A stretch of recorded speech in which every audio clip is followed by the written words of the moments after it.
It's 5 o'clock.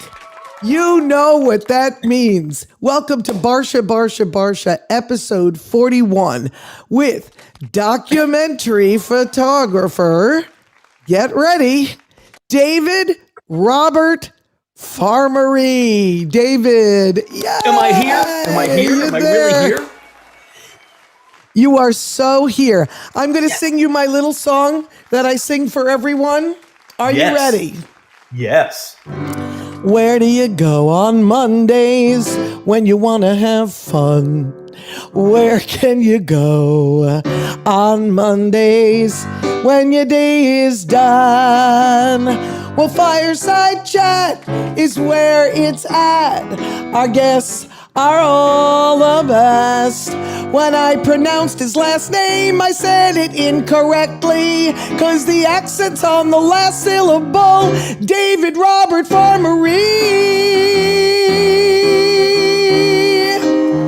Not like armory, Farmerie. Wow. You know, I was... Wow. Okay. My life is complete. Wow. Look. Bury me now while it's good. I was trying to find... I kept thinking it was Farmerie. I said to Kim, tell me, what rhymes with Farmerie? She goes, are you going to do this to me every Monday? Are you going to do this to me every Monday? What rhymes with Farmerie? Okay. What rhymes with whatever the guest is? Anyway, so I thought, oh my God, it's Farmerie. I heard your podcast. I can't go armory. So anyway, David... Barsha, Deborah. I want to tell you. How the heck are you? Can I tell you why you're here? Why I interview the people I interview? Please. I will. Please.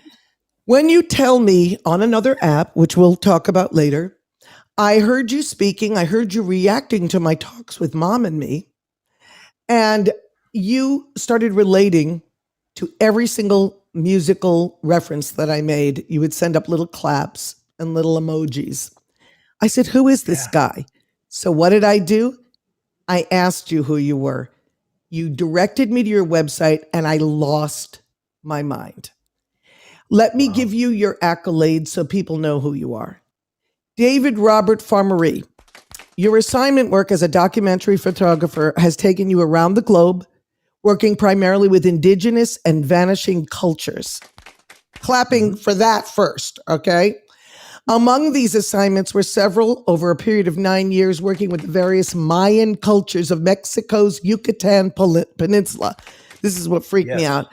As a photojournalist, you covered 3 U.S. presidents, as well as numerous world events that changed history. Your documentary career began in the 1990s with your inaugural project, A Mountain Dignity, which was the story of the Appalachian culture of Southwest Kentucky. I'm not even going to go any further. This bio is insane. I want to know, before we start showing pictures from your website, and I will put it in the fortune cookie down there. I'm going to put it down there. Where did this all start? Very few guests, I go all the way back to the beginning, but you have such a love of photography. I need to know how that love started. Okay, sit back, because this is going to take a few. Okay, no, I may interrupt you if it takes. No, go on. That's okay, fine. What happened for you to pick up a camera? Go ahead. Growing up, when I was in junior high school, especially, all I did was build motors and race cars. That's all I wanted to do. And I had friends in the photo club, and they kept saying, "Dave, you need to join." I'm like, "Yeah, no, you got to be a little strange to be doing that stuff." I said, "But you go ahead, I'm good." And then when I was in the military, somebody introduced me to the darkroom and I fell in love with it, but that was it. And then when I got out of the military, and here's where it's going to take a few minutes, okay? Because this is, So anyhow, I had got out of the military, never thought about photography, just wanted to go back to racing cars. And then I had a dear friend, lifelong friend, Leon. And Leon loved my cousin, Debbie, okay? This is going somewhere, trust me. He loved Debbie. He would go, when she worked at the Burger King, he went there every day to eat, just so he could see Debbie. So anyhow, Debbie was graduating from high school, her and her friend Debbie. I know it's getting confusing. And I went to her graduation party, and Leon said, "Can I please go? Can I go with you?" I said, "Yeah, fine." Debbie knew him. So we go, and all of a sudden I don't see Leon forever. All right. And then all of a sudden Leon shows up and he says, Dave, he said, look, Debbie's going to ask you something. Just go along with her. I'm like, what the hell did you do? He said, just back me up. I'm like, yeah, okay, whatever. So my cousin Debbie comes up later and she said, oh, well, my friend Debbie and I want to get a portrait made because we're going in different directions and we want to get a portrait made. And Leon said that you have a really good camera and you can do it. And I was like, oh, yeah, no problem, Debbie. Yeah, fine. And she said, okay, how about day after tomorrow? I'm like, shit. I said, yeah, no problem. Then I pull Leon aside. I don't even have a camera. I don't know anything about a camera. Huh. Wait, how old were you? 20? Okay. Yeah. Okay. So 2021, something like that. Anyhow, so I said, okay, Leon, tomorrow morning, you need to drive me someplace. I got to buy a camera. So we go to, the only place I knew was a J.C. Penney's. We go to J.C. Penney's. I buy a Pentax, a roll of film, and a battery. We go back to Leon's house. I'm reading the instruction manual, trying to figure out how to use it because I got 24 hours. I figure out how to get the film in, the batteries in, and then I get a phone call from my cousin Debbie, and she said, you know what? It's not going to work out. Forget it. So now I got a camera. And I thought, now okay, well, you're hooked. Yeah. And no, I wasn't. So I shot the roll of film because like, well, I got it. I might as well try it. The first roll I got developed, there were 2 pictures in there that in hindsight were sucky. But the guy at the camera store said, there's a photo contest this weekend. You should enter these. Yeah, whatever. So I did. And I didn't win anything, but I sold both of them for $15 each. And I thought, man, this is a way to make money. Wow. And there my career was launched.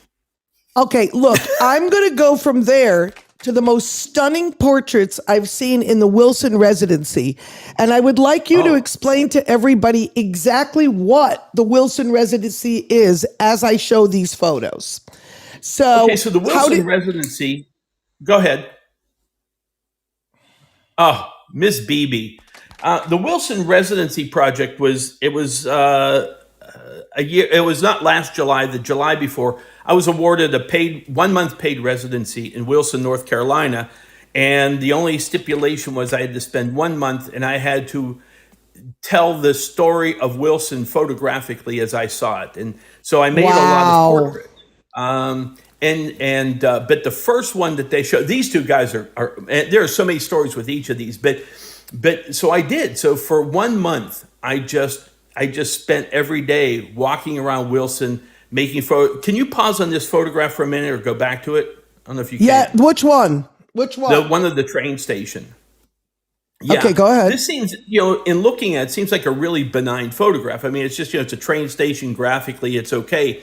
But the real significance of this image is that as you face this railroad station, which is still active, by the way, Amtrak, the left side throughout the history of Wilson, the left side of this train station has been the black neighborhood, and to the right has always been the white neighborhood. And up until about 2 years ago, neither crossed the line. Wow. The white section went into the black section, but then they started to, and now they're coming across more and more. But it's interesting because a lot of people in the black section are still leery to come across. But this is a barber. His name is Mello, and he's in the black section.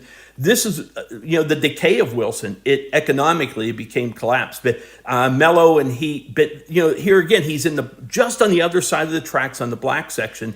But like he that cuts everybody. Metaphor. On the other. Look at these. These are just. And it turned out amazing.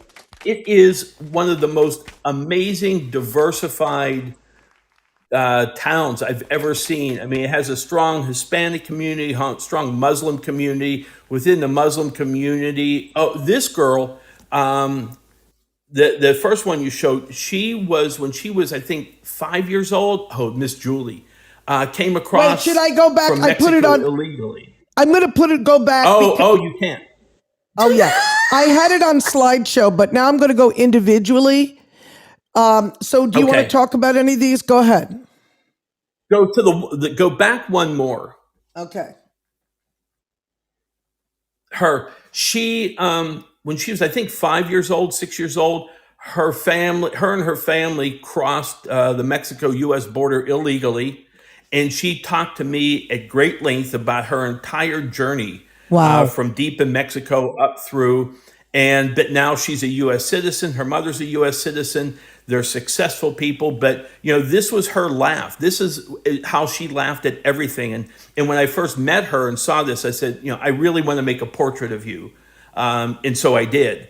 And the next image, I've never told this story. Go back one, because this, I think, is really appropriate for this talk. Is this girl was in the process of transitioning from man to a woman, and she was uncomfortable. God. Yeah, she was so uncomfortable because, first of all, she was black, but then she was gay, and then now she's going to be a woman, and she was just starting to go out. And Linda was the girl you just saw before that I talked about. That was her best friend, and I met them together. David. And I asked her. Go ahead. I just want to say thank you. I'm going to go back. Okay, now that's Julie, and that is her. I'm going to flip through these because there's so many on your website I want you to talk about. But if you get to just one go through. If you want me to talk about something, I will. Who is this musician? Oh, stop. This guy, gosh, I can't remember his name right off the top of my head. William, forget his last name. So he has had a musical band in Wilson for, I forget what it was. I think it's 60 years or something, 70 years. And they're still active. But here's the great part of this, is years ago, their lead singer, are you ready? Was Roberta Flack. Oh, my God. Yeah. Tell me that isn't incredible. Yeah. I mean, look at that shot. Now, this was one of my favorite shots. I gotta say, did you pose them? Did you say, look, I want you guys to get ready to go on your boards? Like, what happened here? No, what I did, I came across this park, this skate park in the outskirts of Wilson, and I saw these guys skateboarding. And this to me was one of those great life lessons, and for me, a reminder. But I pulled the expedition over, and I thought, should I go over? Am I going to be an outcast here because I'm white? I didn't know. And then, of course, the voice said, Dave, you're being a butthead, man. Just go. And I walked over, and they're skateboarding, and they looked at me, and they said hi. I said hi, and I started talking to them. And it turns out that these four guys just started skateboarding. I think it was 3 weeks before I made this photograph. So they were still really oh my God. raw. But they were having a blast. Okay. And I said, let me just make your portrait. And they stood at the top of the ramp, and I just made it. And those guys were like, you got to go back to Pew. One more. Go back one. Okay. And then I want to go to the other the other thing that freaked me out too, the new thing that you're doing, In Search of America. Go ahead. Oh, yeah. But this was Pew. And real quick I heard all this music blaring. I thought there was a live concert. And I came out of my apartment that they had for me, and I followed the sound, and it was Pew in the sound system on his motorcycle. And he was surrounded by all of these people. And I'm like, oh man, I got to make a picture, but do I dare ask? And I asked, he said, yeah, sure. So anyhow, I made it. All right. I'm not even go through. Everybody's got to go to your website, but I do want to go to look at all these things. The tobacco farming pictures. Yeah. First of all, who the hell is farming tobacco? Is it still a big business? Yeah, and this is dark fired, which is different than most tobacco. This is used for cigar wrappers and chew. But this part of Tennessee where I live, right outside of Nashville, is renowned the world over for the dark fired tobacco. Look at that and up shot. Until now, it's been all isn't that great? And that wasn't posed, believe it or not. That's tobacco? What's happening? Yeah. Okay. And they're getting ready to hang it in the barn to dry. I can't do it. Now, wait, I'm going to get back. I want to save some of this. The one that I want to save is your new project, In Search of America, but we will go through that. Yeah. But I got to come back on camera because I'm freaking out right now. All right. Because I have to tell you that, listen, Are we both boomers? What Yeah. you're okay. Everybody laughs at boomers, but let me tell you something. Mm-hmm. Okay. We do have excitement because we were in the kind of hippie age. We were in the Woodstock, kind of era. Yeah. We understood artists. Look, we got a lot to, we got to catch up with technology, people say. But one thing we did have is we knew what was good when we saw it, when it was in its, Yeah. I'm not saying that other generations don't have this, but we didn't need technology because we didn't have the internet. We didn't have anything. Right. We relied on word of mouth. Yeah. Yeah, we did. And now everybody can laugh at me. Okay. So now I want to ask you something.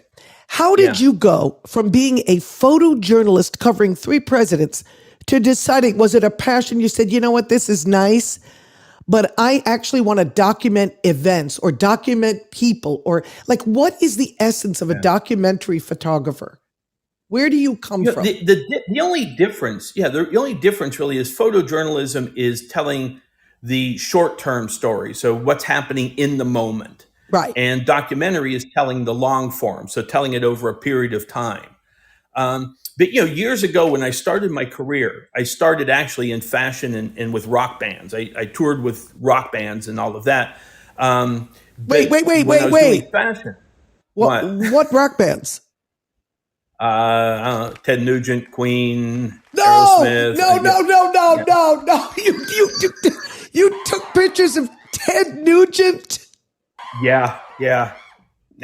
Wait, did you take those loincloth pictures when he always would dress like a loincloth? I did not, no. But the first time I met him, he was naked. But anyhow. Okay. We don't even, listen, those of you who don't know who Ted Nugent is, look it up. Okay. All right, so Ted Nugent, Queen, did you say? Wait, what did you say? Yeah. And what Ted it was? Nugent, it was Queen, Aerosmith, Kansas. God, the list is endless. I covered probably 2/3 of the ones you would know. And who would call you? They'd call you and say, "We want you to." Was it Rolling Stone? It wasn't like Almost Famous, that movie? No, mostly what I did is I worked for like the agencies and the record companies, because remember back in that day we had sleeves in the album that told stories and showed photos of concerts. You took some of those album sleeves. Yeah, those were amazing, weren't they? Those were so good. Yeah. So, but anyhow, while I was doing fashion, I ended up on this little island for an assignment. It was called Virgin Gorda. It was down in the British Virgins. And at the time, there were a couple of resorts, but they were on the other side. But I fell in love with it. And so I bought property there and had a little house. And so I would go there and spend time, to R&R, so to speak.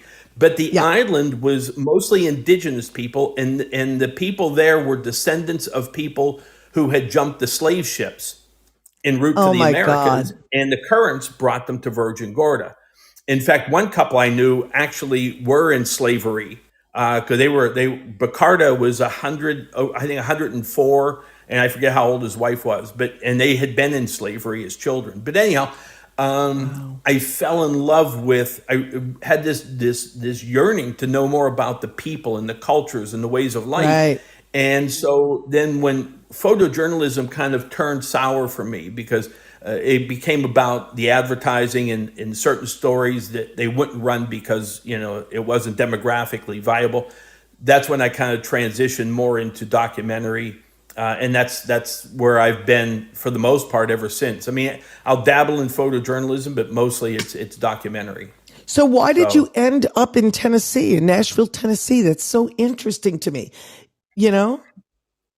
Yeah, love brought me here. Oh, you didn't want to say it. Well, because it faded. I could tell. You don't have to say it. I could tell by the way you said it. Well, love brought me here. Yeah. All right. Yeah. So then you stayed, though. You said, I'm staying. Yeah. Okay. For now. Good. All right. Very nice. We don't have to go into personal stories or anything, but I do want to ask, okay, so now you've done the photojournalism. You've done the rock band thing. You're on the documentary thing. what happened with your equipment? Did you go to the 21st century into digital? Did you stay with analog? What did you do?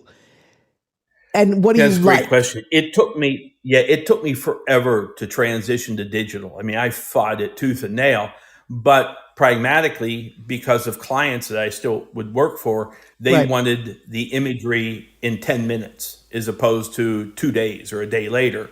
And at first I tried doing that with scanning and it just didn't work. So I had to go digital. And in hindsight, there are a lot of advantages to digital technology, but I still shoot a lot of film because I love it.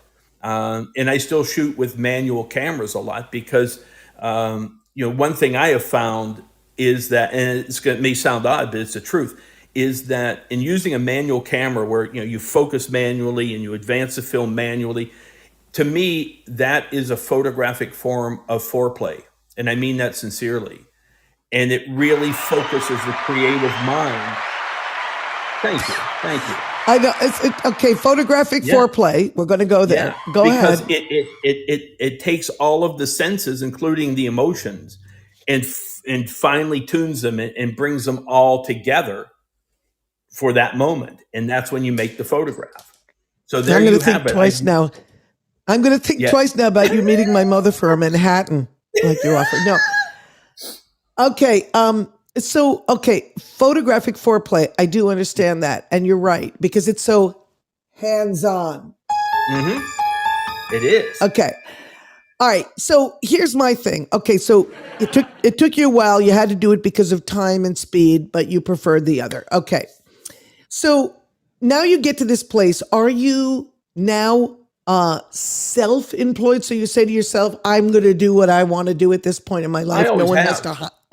Yeah, I always Oh, have. I mean, yeah, in the beginning, I didn't say no to anything because, I was right. building a career.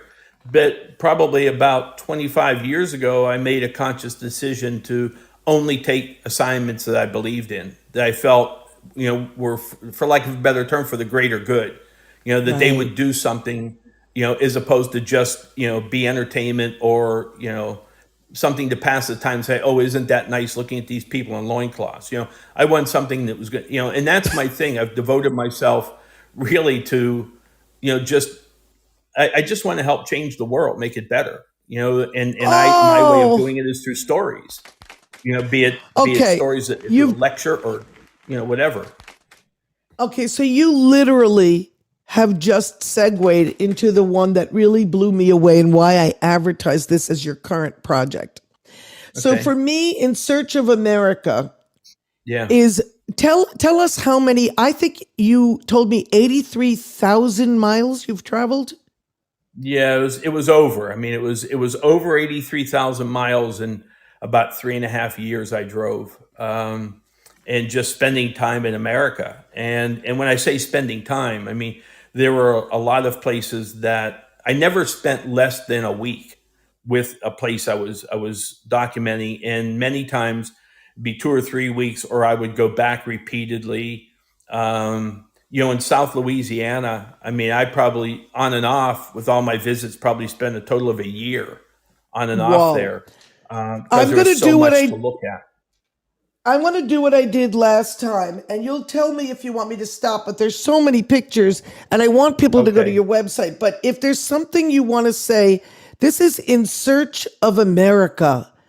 And to me, God, you just took some. Go look at that shot.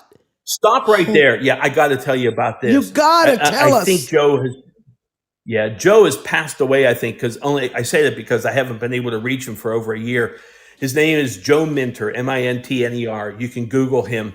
He lives on the outskirts of Birmingham, Alabama, what he refers to as the black section.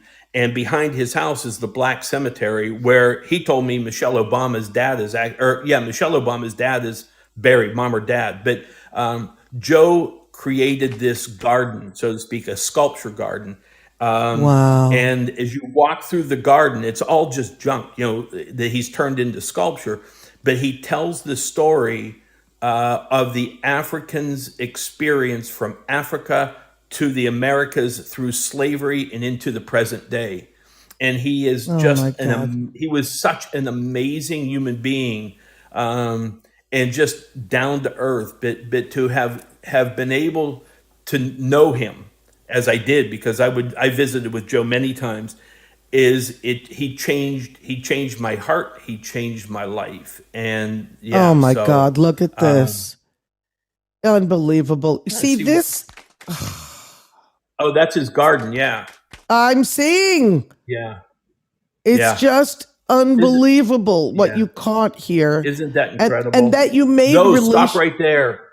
Can Okay. you go back to the chairs? Those are representative of the girls that were killed in the bombing of the church in, Oh I my guess it was in God. Birmingham. Yeah. And each of their names are on there, and there's more to it, but that was his tribute to them. Okay. I mean, I want people to actually go to your website. So I Go really, back. Go back one. Oh, please. okay. Backwards. I'm sorry. Okay. There. That is Poe Monkeys, P.O. Monkey. Marcus or Willie, who owned it, it was the last of the authentic juke joints in Mississippi, Oh my Marigold, God. Mississippi, and he opened that back in, I think, the late 50s. And the name he gave it is Poe Monkey, because that's what blacks were referred to in Mississippi Oh as Poe Jesus. Monkeys, and This he is what kept we that need. alive. David, what we Yeah, need for race relations is to get to know people one on one. yeah. This is what I'm talking about. And One you know what? on Yeah. one.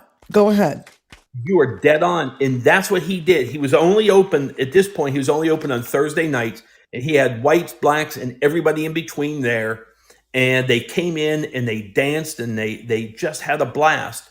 And he didn't care what your color was. He didn't care what anything was. He just, if you were good, you were good. And It's a that was juke that. And joint. Yeah. he was such an amazing man. There And it those are his is. rules. Yeah. Oh my God. Yeah. He was Now, why amazing. did you choose some black and white and some why did you choose black and white when I choose black and white when I want it to be about the subjects, and then if the color adds to it, like in this photograph, the color adds to it, so that's fine. But in Selma, the one you showed before, the black and white, really, I wanted it to be about the black and white, and that was actually the first thing I covered for In Search of America, and it was an assignment. I hadn't planned on it, and about a week or 10 days before I was to leave, I got offered the assignment to cover the 50th anniversary of Bloody Sunday in Selma. And that's what that Oh was my from. God. And that right there just told me that America is great. I don't care what anybody says. Can we have applause for that? Yeah. We are in such a... Here's the important thing I want people to really grasp of anything I talk about today. That day in Selma, by noon on Sunday, there were over 20,000 people gathered to cross the bridge on a pilgrimage walk. They were so close to each other. Everybody was touching each other. It was hot and it was humid. It took 6 hours for the crowd to get across. There was not one incident of anger or racism or violence or anything, but just joy to be there celebrating this. And that, to me, David, spoke volumes. I want to put in a plug for audio apps in general, because I knew all this from your voice. I interview people based on their voice. I research them and I go, I don't know if people are quote unquote known, famous. I don't care. Mm-hmm. To me, what you're doing is so beautiful, and you have such a passion for it that when I saw your work, I said I was right intuitively just by hearing you talk on a social audio app. Yeah. Mm-hmm. And so, you also have a podcast. Can you talk about your podcast? Because I've been listening to some of your podcasts. They're short, but they're really good. They are. Thank you. I started the podcast series when I started, or actually right before I started the In Search of America project. It was essentially to tell stories that I encountered. Some were my experiences, but mostly were stories that I encountered from other people. And then I put it on hold several months ago. I mean, it's still up and the stories are still there, but I got caught up with wisdom, and now I want to get back to my podcast as well. We said the social audio. Yeah. No, that's okay. I don't care. I'm on. Yeah. But, we have people here who are from another social audio app down there. Yeah. And it's all great. I mean, that's the blessing of the technology. Yeah. But the podcast is just to let people know that there are a lot of good people out there, and that really most Americans don't hate each other. And the divisiveness that we hear about day in and day out on the news is so minor in this country. I mean, when I traveled through Louisiana, South Louisiana, I thought, this is going to be a little tough. I had people all along the way invited me to stay in their homes. They invited me to dinner. They invited me to meet their families. Nobody ever gave me a hard time. And it doesn't mean we agreed on things. We disagreed many times, incredibly so. But it didn't matter. We could still talk about it. We could have dialogue. Right. And I didn't try to change anybody's mind. Go ahead. Do you, I'm sorry, I interrupted because I get very excited about this. No, somebody whose passion is to document something, to try to change something. I just always love that in general. I don't care what medium it is. I don't care where it is. Okay. Yeah. So here's my question to you. So you're traveling through, you're doing all this. Are these photos for sale, or are you what are you doing with these photos? Because I don't know how many people have gone to your website. They have. Not many people haven't, sadly. Yeah. I mean, not enough. Yes, they are for sale. They can buy them through the website. But also, I'm currently mounting a massive exhibition. Where? Well, I'm mounting it now, and I'm starting to solicit museums, because for the most part, it'll be a museum-size exhibition. But I'm also paring it down so it can be in smaller venues like university galleries. That's great. And I lecture a lot with it. And I'm also, it's unrelated to the photographs, but I'm also writing my first novel, which is just stories from the In Search of America project. So the In Search of America project, David Farmerie.com is going across the little thing there. If as we're talking, you want to click on it and just look through some of this stuff, it's mind blowing. Now, let me switch gears for a minute, because you and I have had conversations about Buddhism, believe it or not. Yeah. I've never told you what I practice, what type of Buddhism, but you told me you had a Buddhist story. What was the story? Actually, I have two, if I can, because they kind of go together. Ahead.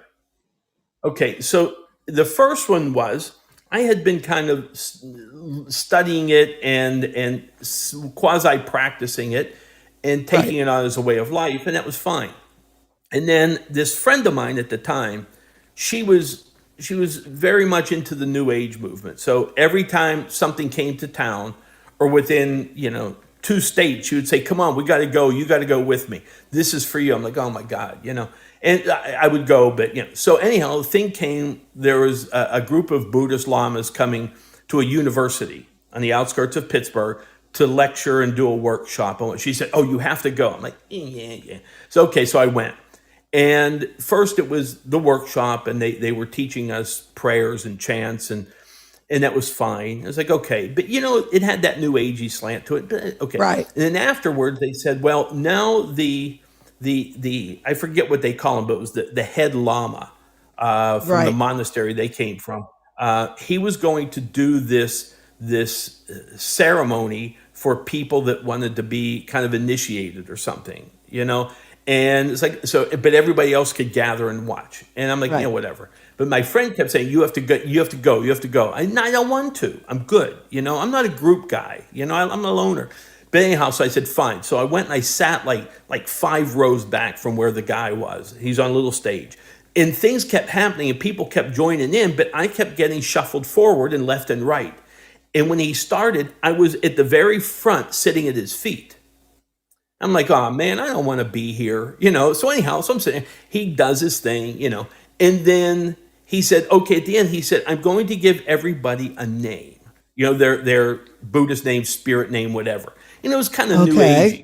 So, like he would go through this little file, look at a person, go through this little file and pull out a name and say, oh, star risen child, something, and give it to a person. And they go, oh, I'm a star risen. It's like, whatever. So anyhow, he goes, there are like 9 people, okay, till he gets to me. He gets to me and he stops. He's shuffling through his little, like Filodex thing. And he's getting frustrated. And finally, he just looks at me and then he goes to the next person.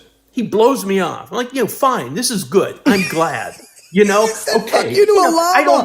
I don't need to be like Mama Star Child risen. Okay. So he goes to the next one. He goes through the whole line. And then he comes back to me and he looks and he goes through his little thing again. Nothing. And he looks at me. And then everything about him changed. And he got really, I guess solemn is the word. And he just looked at me and he said, you are the deliverer of Buddha's teachings. What? Yeah. And everybody in the room gasped. I'm like, okay. But he was, okay. So I tell you that as the foundation. So now, go ahead. No, I want to say that that's what you could be doing through your art and through your photo journalist. Yeah, because it is.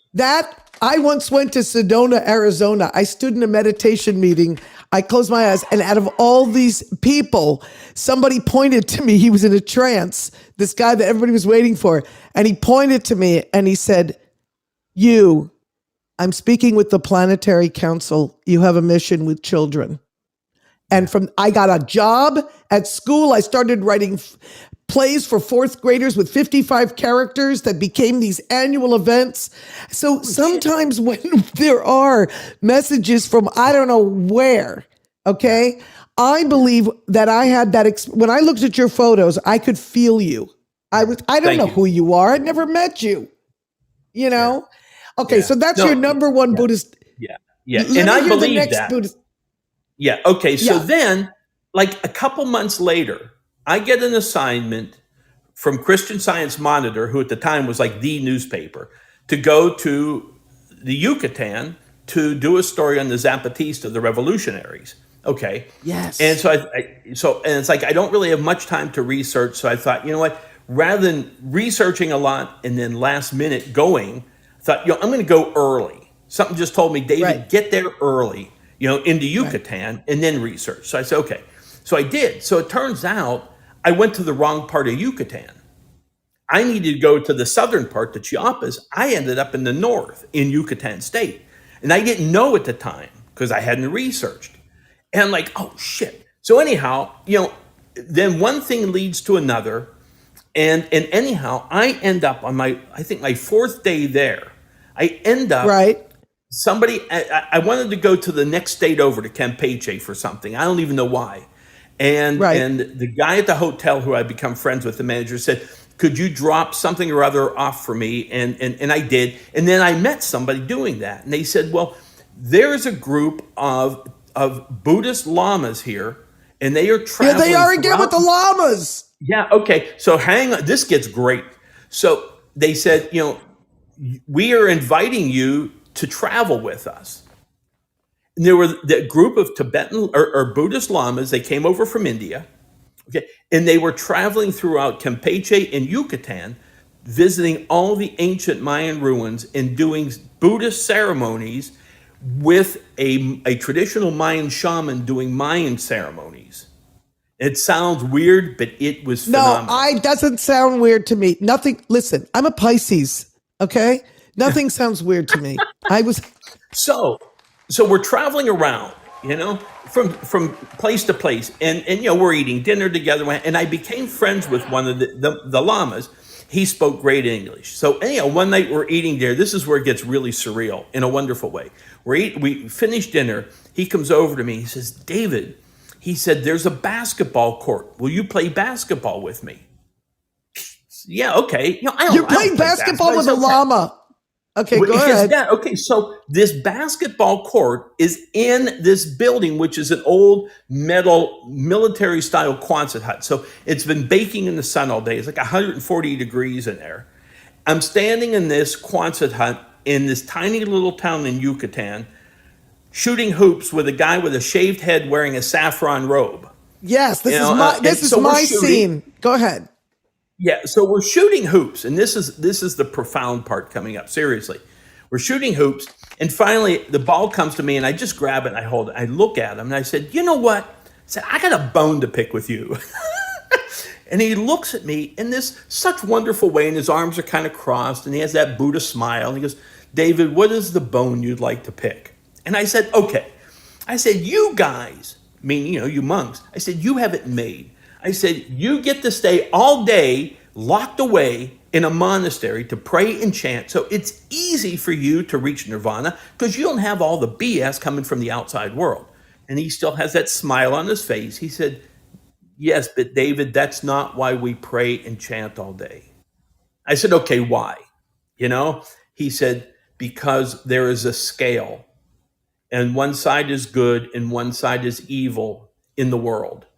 He said, "We pray and we chant all day to offset the evil on the other side of the scale, to keep it from unbalancing out of control." And that changed my life right there. And I Okay. have devoted my life ever since that moment to adding good to the side of the scale. And that's the importance of that story. Oh, David Robert Farmerie. Yeah. Okay. That is a beautiful story. And so let's talk about what you did that is beautiful with the Lakota Nation. So, Lakota, I was working with them ahead of the In Search of America project. But then when the In Search of America project, when I took that on, that seemed to be a natural place to really extend. But then as I was working with them, the NoDAPL protest broke out at Standing Rock, which actually I'm going to be talking about later tonight somewhere else. But and somewhere else on another audio app. Yeah. But so an agency that I had been with on and off for about 30 years knew I was working there and said, would you cover this for us? And I said, sure, because I had a lot of contacts with the Lakota. So I moved into the camp, Oseti-Sequin. I lived there for 3 months, and I covered it. But in the process of it, I got to see how the fringe media came in using the internet to change the storyline that would get them ratings. And I watched it, and there's a picture I have. Actually, it's on my phone.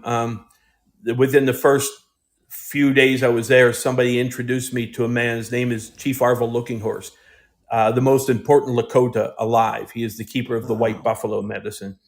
And he talked to me forever. And one of the things he said is that he said the pipeline is going to go through. It was prophesied over 100 years ago by Black Elk. He said that's not what this is about. This is for the nations to all come together finally and rise as one. And that's what it started as. And every day for the month of September, all of the elders from 150 tribes or 150 nations were together talking and coming together. And then the radicals, primarily the white radicals that came in to protest, started changing the everything. They started changing the story, and they started radicalizing the young ones. And then there was a day, I call it the day of the incursion for the North Camp. And they had Oseti-Sequin, and then October of that year, they built a second camp north about a mile called the North Camp. Keep talking. I want to show them what some of this is. Keep talking. Okay. This is incredible. And so when they came to take that camp, that was kind of the real turning point for Standing Rock. Oh, she's Dine. I'll talk about her in a bit. But I'm going to just keep showing photos as you talk, because this is insane. Anyhow, that day was the deciding moment for the protest, because there was literally a defining moment where people were on two sides of a ridge just looking, and the young radicals started to said, we're not going to do this peacefully anymore. Violence is the only way. Those who want to engage with violence come to this side. those that want to remain peaceful stay on that side. And you saw people running back and forth. And then that was the coalescence of the division. And that's where it all just went down the tubes. And towards the middle of December, the young radicals evicted all the elders from the camp, which had never been done in the history of the natives in any nation. And that late that December, Arvil told me that, paraphrasing me, he said, we blew it. This was our chance to come as one, and now we lost that chance, and it's lost forever. Oh my God. And so it was really devastating, and it was because of it, the media did it, and it was mainly the fringe media. And when I started to report from it, I actually quit working for the agency while I was there because they wanted only images of tear gassing and this and that, which was not that prevalent. And I said no, and so we ended that relationship. But I started posting on Facebook, and I got over 100 death threats on Facebook. Oh no! Messenger. Yeah, are you calling kidding? me a hack. In fact, I think there are 2 of them I still left up there for posterity. Would say, you're a hack, you're this, you're that, because people didn't want to hear it. But it wasn't the way it was made out to be. But there were some amazing people that protested. There were some amazing things. And it started as a spiritual, peaceful protest. And then it changed, and it was primarily because of the radical whites that came in. They brought crack in. There were so many things that people don't know about that happened in the camp to change it. But, and it's a shame because, but this woman here, Helen Gray Eyes, she's Navajo, which is Dine. They don't like the name Navajo. And she is now, in fact, I'm considered an in-law with her and her family.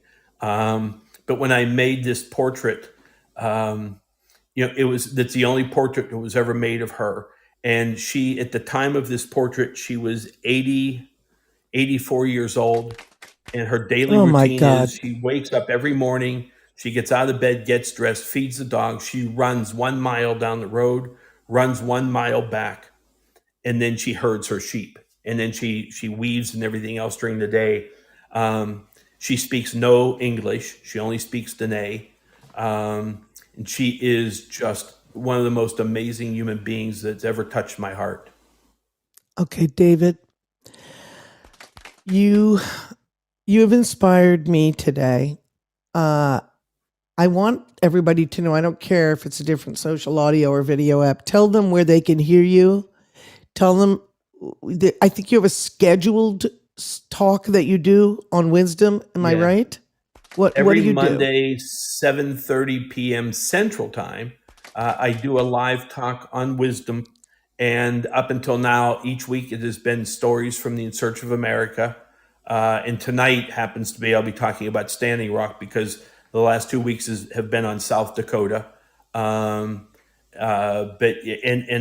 all of the talks have been recorded up to 2 hours. Some have gone 3 hours, but you'll get to 2 hours. So anybody can go on and listen to any of the talks. Oh, you have them under your profile. Do you ever think of coming to Clubhouse? I don't know anything about it. I keep hearing about it. So I will get you on Clubhouse. We need to have a talk with you on Clubhouse. Okay. Look at me. We need to do it because people need to know about you, and we are going to do it in as many places as we can.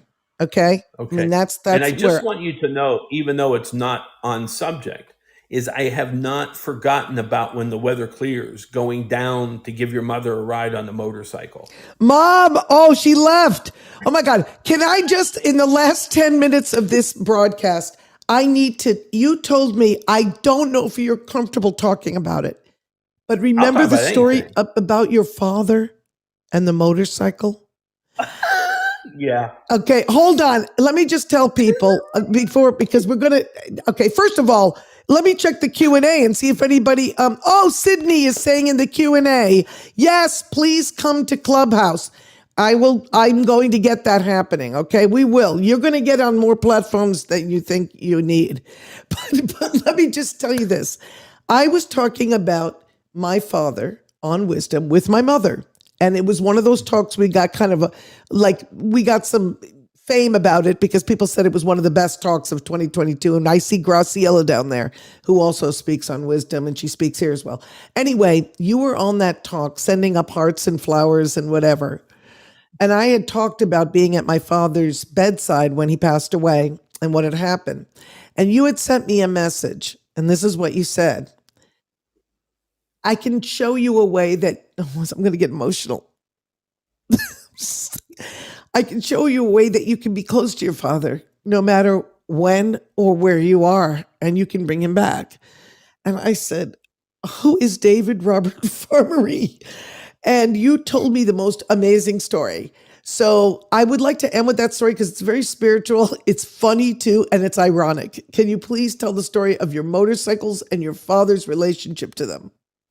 Okay, so to add background, my dad always rode his motorcycle. He had a Triumph, and according to my mother, I started riding on the gas tank of his Triumph when I was 3 years old. And then when I was 5 years old, for my fifth Christmas, my Christmas present was a mini bike, a motorcycle that was a replica of my dad's Triumph. So my dad basically invented the mini bike. And so I had that, and I rode that, and I still rode on his. That's where my love of motorcycles comes from, and to this day I still ride. And so, I was telling Deborah that, like with my mom and my dad, that anytime I want them to be with me, I just have to ask, and that goes for anybody. They can't come unless you ask. They need that permission. And so, I would do it mostly with my mom. And then every once in a while, when I'm out on the motorcycle, I kind of do it with my dad. And anyhow, one day, something happened, and it let me know that my dad was kind of, watching, and I was riding the motorcycle. And I said, Dad, I said, if you want to come in, I said, if you want to ride along, you're welcome to. And I assumed that, he would. I knew he would, but I assumed, it would be kind of just, like when I do it with my mom, she's sitting on the back and her babushkas ride. Anyhow, so my dad does, but he doesn't hang on the back. He kind of merges with me. And all of a sudden, and I didn't anticipate it, and I didn't realize what was going on at first. I felt something odd, but I don't know. And all of a sudden, my dad took control. I mean, it may sound odd, but he did. I ride on back roads mostly. And, I'll go 60, 65, sometimes 70 on a back road. That's it. And all of a sudden, and I was going about 60 when this happened. And all of a sudden, I just, without control, literally without control, I just throttled up. Like boom, man, it just opened things up. The bike just took off. I was going like 85 miles an hour on a road I never, ever go 70 on, And I'm like, dear God, I'm going to die. And it dawns on me what's happening. I'm like, Dad, no, whoa. And it took a little while to convince him. I don't know how I didn't die. And it was exhilarating as hell. I got to admit, it was the best ride I have ever had. Now so listen, anyhow, yeah, go ahead. Now, see, people could attribute that to the guy's completely insane telling that story. I don't attribute it to that. Because my father took me to New York City and knocked on music publishers' doors to try to sell my songs at 15. Yeah. And he was such a part of my musical career because he believed so much in me. Can you imagine somebody driving from Syracuse to New York, and he goes, and they go, who is it? And he goes, people from New York with people from Syracuse with new music. That's what he would say. Okay. Finally, we got into a publisher's office, but that's how close my relationship with my father is. Yeah. And the fact that you knew, oh my God, my father's on the motorcycle with me. I've had these experiences. I'm not going to get into them now. But I do want to say, David, thank you. Thank you for coming today. I want more people to know about you. David Robert Farmerie, please go to his Instagram, go to his website, support the In Search of America project, check out where he's going to have exhibitions. And David, from the Woodstock era, what would you say that would be the one song that you took from your years doing journalistic photography for rock bands? What would be the song? Because I'm going to play it on the way out. I can't remember the exact title. I think was it Treat Your Children, Crosby, Stills, Nash and Young? Teach your children. Oh Yeah. my God. Yes, teach your children, especially since we lost David Crosby. I just want to say this has been like unbelievably fantastic, and I want to see if I can get that. And of course, it's not working. So I want to say, if in the Q&A, if anybody has anything they want to ask David in the last 5 minutes. Oh, Curtis, I just teared up too. This is my 40th year without him. I create art, and I have been in museums recently. Oh my God. Thank you so much for saying that. Thank you, All Curtis. right. Yeah. David, what do you want to tell an inspiring photographer, aspiring photographer? What do you want to tell them? Just don't learn the basics, the technical aspects, until you know them by heart and never have to think about them. And then no matter what you photograph, I don't care if it's a refrigerator or if it's, the war in Ukraine, photograph it from your heart. Feel what the emotion of it is. And believe me, even a refrigerator has it. Find out what the emotion is. Feel that. Live it, breathe it, and then allow that to be translated by the camera. And that's what the camera does. If you let it, if you train it, it will translate what your heart wants to say. Whoa! Can we have applause? Can we have applause for the great David Robert Farmerie? I have loved talking with you. I think you are unbelievable. And I just want everyone to know everything about you, not just your photographs. We'll see you next week for Barsha. David, thank you again. And goodbye, everybody.